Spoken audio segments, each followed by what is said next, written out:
What's up everybody, Demon back, and welcome to a brand new video. This one is The Walking Dead, The Day Will Come When You Won't Be breakdown. So we're just going to jump right into this. If you guys don't know how these breakdowns work, they work as a somewhat review for my channel where I give my full in-depth thoughts and response to the episode, and I also give you guys things that you may or may not have missed, while at the same time pointing out what parts of the comic these events that happen in the episodes correlate to. So, I think this should go without saying. It's going to be in the title. It's going to be a spoiler in the thumbnail. But spoiler alert, this one will contain major spoilers for The Walking Dead. If you guys have not seen this already, it is in Season 7, Episode 1, and you're living under a rock. Everyone should have seen this already. So, let's get into the breakdown, trying to make this as quick as possible. The episode starts out with Rick telling Negan he's going to kill him. This is our right-hand man clip. Now, this is an idea that plays out multiple times throughout the episode. The idea of a right-hand man, and just the idea of losing a hand in general. This episode was a really big tease for comic fans who have been looking forward to seeing Rick lose his right hand for a very long time, because that is an event that happened super early on in the comics. By the governor cuts Rick's hand off, and we have been waiting for it in the show ever since. Now, will it happen? We'll talk about that later. So in the comic, this correlates to this part where it's almost word for word the same dialogue, as you guys can see on the left-hand part of the screen here. But on the right hand, instead of Negan taking Rick on a joyride, he just kind of beats him up a little bit. Now, that does not happen in this episode, but instead, Negan takes Rick, like I said, on a joyride, and they head off. This is the point in the episode when we hit our credits, and this is more than likely the last time Steven Yeun's name will ever be featured in the credits, sadly. Then we have a new title card for Jeffrey Dean Morgan, which is a fire. You see the iron in the fire. That is something that will play out later in the season, hopefully. And you can also see the baseball bat, which is Lucille sitting up front. We also have some new environment shots of Robert Kirkman's name and some other producers. Moving on. We have an intense scene in the RV where Rick tries to pull the axe and kill Negan. Negan pulls a gun on him. There's a point when Negan hits a walker and its head explodes on the window, and then he turns around and jokes to Rick, remind you of anybody you know. Important because there is tons and tons of references to heads being exploded in this episode. In fact, multiple heads are exploded by Rick when he either slams them against the RV or cuts them in half with his hatchet. Usually in The Walking Dead, we just get like a cut or just shoots the walker's head and it doesn't explode. But in this episode, really focused on exploding heads, and we'll see why in a minute. Now, this actually triggers a flashback to Glenn, which was a really big piece of foreshadowing that a lot of people missed on. Now, of course, we got the Rosita flashback before this, so this wasn't the first one. They didn't want to give it away that much. But when Negan says, remind you of anyone you know, we immediately cut to Glenn. So that was a really big sign of what was going to come next. Then Negan throws the hatchet up on top of the RV's roof, says, get my axe. This is actually the point from last season where the Saviors set this huge log fire and Rick got there to watch them hang a man. Same thing, he just sees it happen here. Now we cut to the death happen. Notable thing here, Abraham holds up the peace sign for Sasha, something he hasn't done since the first episode of Season 6. Well, I guess he's done that multiple times since then, but that was when he first did it, was he held up a peace sign for her in Season 6, Episode 1, and then we saw it again a couple times throughout Season 6. This is very reminiscent of Glenn's death in the comics, when Glenn's picked and pulled up. You guys can see...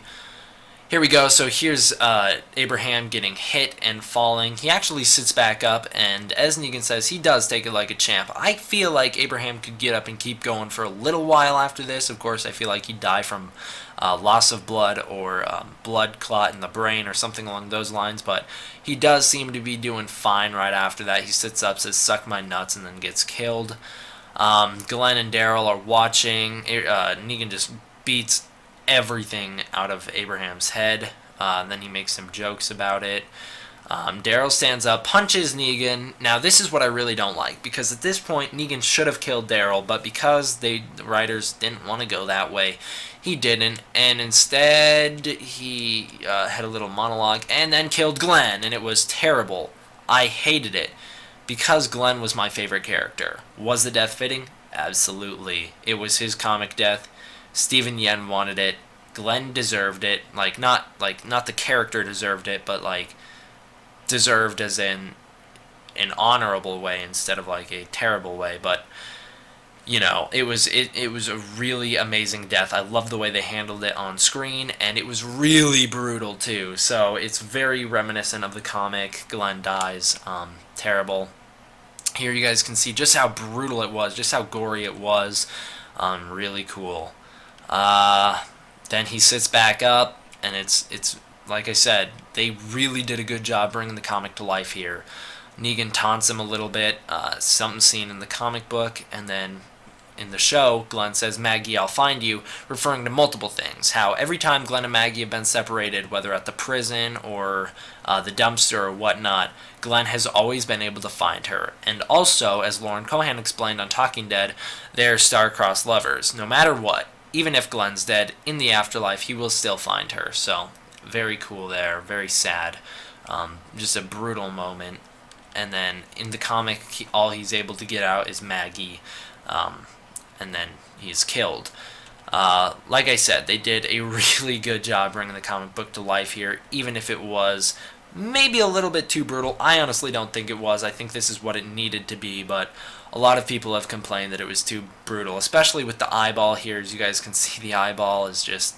and then the head is just... there's nothing left. Absolutely nothing left of his head. Just so sad to see my favorite character go, and it's going to be a loss that we will all feel in these next coming episodes. We see Negan says Lucille is thirsty.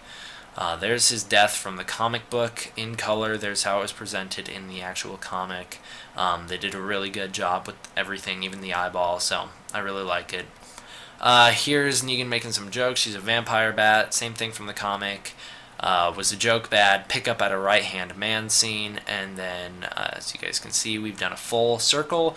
Now back to the present. Rick sitting on the roof. Negan shoots at him. He jumps. The head again. Another head being detached from a body or exploded. Now Rick has triggered some hallucinations where he sees all of the characters in the lineup getting killed one by one. Before we cut to Negan actually saving Rick. Rick kind of gets caught in a terrible situation. Negan saves him by shooting a gun. Things to note, detached head, and Negan's never used a gun in the comic book before, so there you go. And then Negan drags Rick around, throws him down, basically says he's got to cut off Carl's hand. Rick starts pleading and says he'll cut off his hand, but Negan won't take it. At this moment, I thought Rick was going to cut off his hand. I thought when he said it can be me, Negan would be like, "You're right, it can," and then he'd have Rick cut off his hand, or he'd cut Rick's hand off, and I was hoping for it because I've been waiting for that from the comic books, but I also thought it would have been really intense if Carl's arm got cut off, because the place Negan wanted Carl's arm to get cut off is the exact place Michonne cut the governor's arm off in the comic, so then we would have a one-eyed, one-armed character in both series. Carl actually accepts it, just do it. Negan actually stops Rick, spares Carl's arm, and takes Daryl with them. This scene from the comic book plays out. They leave them, and if you guys didn't notice this, really close background detail here, you actually see someone taking a picture, a Polaroid of Glenn's head being smashed in, which means they did it with Abraham also, because as we all remember, Glenn found that Polaroid wall of dead people last season, so now he's on it too. Another missable moment here, Carl hugging Maggie, referring to Carl being there for Maggie during her loss of a loved one, the same way Maggie was there for Carl during his loss of a loved one. And then we pretty much wrap up the episode. Until then, ta-ta. Complete ripped from the comic, really great. Then Maggie says we need to get ready for war. Rick takes Glenn instead of having her do it because, she's sick and having problems. Drag him away. Then we hear some Negan narration. Bet you thought you were going to live well together pretty much and a happy ever after. Really, really sad. This was the most emotional moment of the episode, in my opinion, just seeing what could have been Glenn with his child that both versions of Glenn will never get to meet, and their child being Herschel Jr. Looks like that's going to actually wind up happening because we see the son, we see it's a son, so there you go. And then we finally close the episode with Rick driving away in the RV. Really, really intense, really sad, really brutal episode, but I loved it. It was amazing. It was everything it needed to be, made up for the cliffhanger in my opinion, but overall, I would give it a 9.5 out of 10. If you guys aren't watching The Walking Dead, I don't know why. It is an amazing, amazing show. So, thank you guys all for watching. I hope you enjoyed. D-Man out.